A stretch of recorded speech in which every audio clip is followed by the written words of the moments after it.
ഞാനും മമ്മൂക്കയും ഒരുപാട് സ്ക്രിപ്റ്റുകൾ കൈകാര്യം ചെയ്തിട്ടുള്ളവരാണ്. ഒരുപാട് സ്ക്രിപ്റ്റുകൾ വായിക്കുകയും ഒരുപാട് സ്ക്രിപ്റ്റുകൾ വേണ്ടാന്ന് വെക്കുകയൊക്കെ ചെയ്തിട്ടുള്ളതാണ്. എന്നാൽ നമുക്ക് രണ്ടുപേർക്കും അല്ല ആർക്കും തന്നെ പിടികിട്ടാത്ത ഒരു സ്ക്രിപ്റ്റുണ്ട്, ജീവിതത്തിൻ്റെ സ്ക്രിപ്റ്റ്.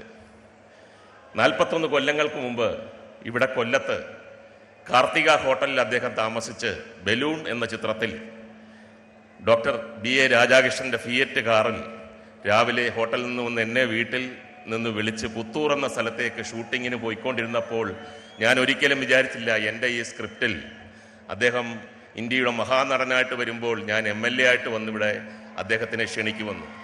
അടുത്ത നിമിഷം നടക്കുന്ന എന്താന്ന് പോലും നമുക്കറിഞ്ഞുകൂടാ.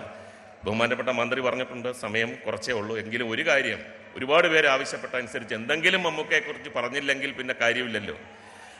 ഒരുപാട് കാര്യങ്ങളുണ്ടെങ്കിലും ശ്രീനിവാസൻ ഒരിക്കൽ പറഞ്ഞിട്ടുണ്ട്, കടലിൽ മമ്മൂട്ടിയെ നോക്കിയിരുന്ന ബോറടിക്കത്തില്ലെന്ന്. രണ്ടുപേരും ഫുൾ ടൈം എനർജിയാണ്. കടലിനും എനർജിയാണ്, മമ്മൂക്കയ്ക്കും എനർജിയാണ്. നായർ സാബ് എന്ന ചിത്രത്തിൽ അഭിനയിക്കാൻ വേണ്ടി ഞങ്ങൾ കാശ്മീർ പോയപ്പോൾ അവിടെ അദ്ദേഹം ഓഫീസറും ഞങ്ങൾ 9 കമാൻഡോസുമാണ്. ഞങ്ങളെ രാവിലെ പരേഡ് ചെയ്യിപ്പിക്കുകയും എക്സസൈസ് ചെയ്യിപ്പിക്കുകയും ശാസിക്കുകയും ഒക്കെ ചെയ്യുന്ന ഒരു സീൻ എടുത്തുകൊണ്ടിരിക്കുകയായിരുന്നു അദ്ദേഹം ഓഫീസറായിട്ട് നിന്നിട്ട്. അപ്പോൾ ആ വളവ് തിരിഞ്ഞ് ശരിക്കുള്ള ബ്രിഗേഡിയർ ഒരു ജീപ്പിൽ വന്നു. അദ്ദേഹം കുറേ നേരം നോക്കി നിന്ന് കണ്ടു.